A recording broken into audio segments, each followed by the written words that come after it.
बिस्मिल्लाहिर्रहमानिर्रहीम अस्सलाम वालेकुम। Welcome to all student. मैं हूं आपका टीचर मोहम्मद अफजल वकार और आप देख रहे हैं मेरा यूट्यूब चैनल वकार इंस्टीट्यूट। MTH 603 न्यूमेरिकल एनालिसिस का जो पास्ट पेपर है हम उसको सोल्व करेंगे और उसको सोल्व करने का हम अब जो करने जा रहे हैं वो सब्जेक्टिव करने जा रहे हैं, ऑब्जेक्टिव नहीं करने जा रहे। क्वेश्चन नंबर 41 से 52 तक जो क्वेश्चन हैं वो हम करेंगे।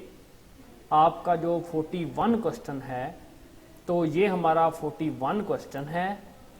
इसको मैं जूम कर देता हूँ। जो हैं वो इसके मार्क्स जो हैं वो कितने हैं, 2 हैं। मैं आपको बोर्ड पे लेके चलता हूँ और वहाँ पर ये जो है आपको समझाता हूँ। Question number 41 obtain numerical the solution of, ये हमारे पास फंक्शन दिया गया है, ये हमारे पास इनिशियल कंडीशन है y of 0 is equal to 2 using Euler's method to find y at x is equal to 1 and h is equal to 1। तो ये हमारे पास फार्मूला है जो मैं ये लाइन लगा रहा हूँ आपके हैंडआउट्स के ऊपर। अगर फंक्शन दिया हो dy by d t is equal to f of t y, ये हमारे पास इनिशियल कंडीशन है, तो फार्मूला ये होगा।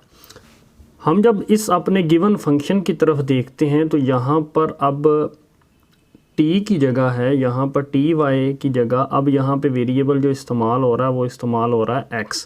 तो इसलिए ये जो है यहाँ पे dy बाई डी टी है, तो अब dy बाई डी एक्स। और यहाँ पे भी आपका जो फार्मूला है बताने की बात ये है कि यहाँ पे अब t की जगह क्या आएगा, x आएगा। और ये हमारे पास इनिशियल कंडीशन भी जहाँ जहाँ पे t है तो यहाँ पे इनिशियल कंडीशन भी ये होगी। तो अब जो गिवन कंडीशन है x नोट हमारे पास है वो 0 है एंड y नोट हमारे पास कितना है, 2 है इनिशियल कंडीशन। तो अगर हम इस फार्मूले में हम क्योंकि x के लिए कर रहे हैं तो ये है हमारे पास, इसको हम सोल्व करेंगे। m इज़ इक्वल टू 0 रखेंगे तो y 0 प्लस 1 1 एंड यहाँ पे 0 आ जाएगा, यहाँ पे x नोट और यहाँ पे y नोट हो जाएगा। तो y naught is equal to 2 है हमारे पास, प्लस h हमारे पास गिवन है, x इज़ इक्वल टू 1 और f of x naught y naught ये है हमारे पास, ये मैंने फाइंड किया है। ये है हमारे पास x नोट हो जाएगा, ये y नोट का स्क्वायर हो जाएगा। तो x नोट की कीमत 0 है, y नोट की कीमत 2 है, तो 2 का स्क्वायर इज़ इक्वल टू 4। तो इसकी जगह पर हम कौन सी वैल्यू रखेंगे, 4। 4 1s आर 4 एंड 4 प्लस 2 6। तो हमारे पास अगर देखें x नोट है वो 0 था और h हमारे पास 1 है, देन x1 क्या होगा हमारे पास, x नोट प्लस h, यानी 0 प्लस 1 इज़ इक्वल टू 1। और हमने y की कीमत at x is equal to 1 के लिए फाइंड करनी है, यानी x1 तक हमने टेबल बनाना था। तो अब हम m इज़ इक्वल टू 1 लेते हैं, तो यहाँ पे है y2 is equal to y1 plus h f x1 and y1 is equal to, अब हमारे पास y1 की कीमत कितनी है, अगर m इज़ इक्वल टू 1 रखते हैं इस फार्मूले में तो हमारे पास ये आ जाता है। तो देन हमारे पास y1 की कीमत क्या है, ये जो हमने फाइंड की है 6 प्लस h1 और f ऑफ x1 y1 ये है हमारे पास इज़ इक्वल टू, यहाँ पे x1 आ जाएगा, यहाँ पे y1 आ जाएगा। x1 की कीमत जो है वो हमने जो नाब ये निकाली हुई 1 है और प्लस 6 का स्क्वायर यानी y1 जो है उसकी कीमत क्या है, 6 है, 6 का स्क्वायर इज़ इक्वल टू 37। तो ये है हमारे पास जो आ जाती है वैल्यू, और हमने यहाँ तक ही x1 तक ही हमने जो है इसको सोल्व करना है, आगे हमने नहीं जाना क्योंकि उसने हमें कहा y at x is equal to 1। अगर वो कहता 2 पे तो हमें यहाँ पे m is equal to 2 put करना पड़ता, x2 तक हमें जाना पड़ता, लेकिन उसने हमें x इज़ इक्वल टू 1 के लिए कहा है तो इसलिए हम यहाँ तक ही रहेंगे। उम्मीद करता हूँ कि आपको लेक्चर की समझ आ गई होगी। क्वेश्चन नंबर 42 है हमारे पास, ये भी 2 मार्क्स का क्वेश्चन है। ये भी मैं आपको बोर्ड पे लेके चलता हूँ और वहाँ पे समझाता हूँ आपको। क्वेश्चन नंबर 42 है हमारे पास, if f of 0 is equal to 3 and f of 1 is equal to 9 then find the next approximate value of the function using secant method. तो अगर आपको ये सेकंड मेथड का फार्मूला जो मैंने यहाँ पर लिखा है अगर ये याद है आपको, यहाँ पर आपके पास केस 1 मैंने 2 तरीक़ों से सोल्व किया है। आप इस तरीके से भी सोल्व कर सकते हैं और इस तरीके से भी सोल्व कर सकते हैं।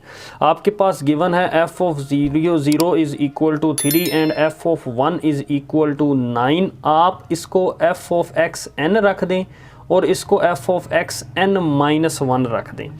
तो ये अगर आपके पास f of x n is equal to 3 है और ये आपके पास f of x n minus 1 is equal to 9 है, तो इस फार्मूले में देखें एक्स एन माइनस 1, तो एक्स एन माइनस 1 को कंपेयर करेंगे तो ये 1 के इक्वल है। तो इसकी जगह पर आपने 1 रखा और f ऑफ एक्स एन, ये पूरा f of x n is equal to 3 के इक्वल आपने 3 रख दिया। माइनस का साइन वैसे ही एक्स एन, अगर आप एक्स एन को देखें इस पार्ट को, x n is equal to अगर आप कंपेयर करें तो वो 0 है।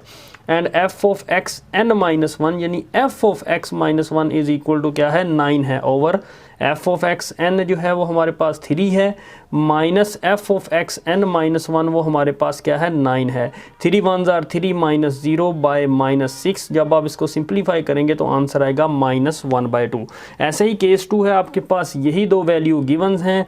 अगर यहाँ पे हमने f ऑफ एक्स एन रखा था तो अगर आप इसको f of x n minus 1 और इसको f ऑफ एक्स एन रख देते हैं तो फिर भी आपका आंसर क्या आएगा -1/2 आएगा। तो दोनों तरीक़ों से आपका जो है सोल्यूशन जो है वो ठीक होगा। मैं आपको दिखा देता हूँ एक्स एन माइनस 1। अब यहाँ पे हमारे पास अगर आप ये रखते हैं तो एक्स एन माइनस 1 आपके पास क्या है 0 है, आपने 0 रख दिया।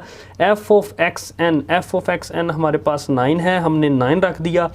माइनस एक्स एन अगर आप कंपेयर करें तो एक्स एन आपके पास 1 है and f of x n minus 1 जो है वो हमारे पास क्या है 3 है, और f ऑफ एक्स एन जो है वो हमारे पास 9 है और f of x n minus 1 is equal to हमारे पास 3 है। आप इसको सिंप्लीफाई कर सकते हैं तो आपके पास आंसर आ जाएगा -1/2।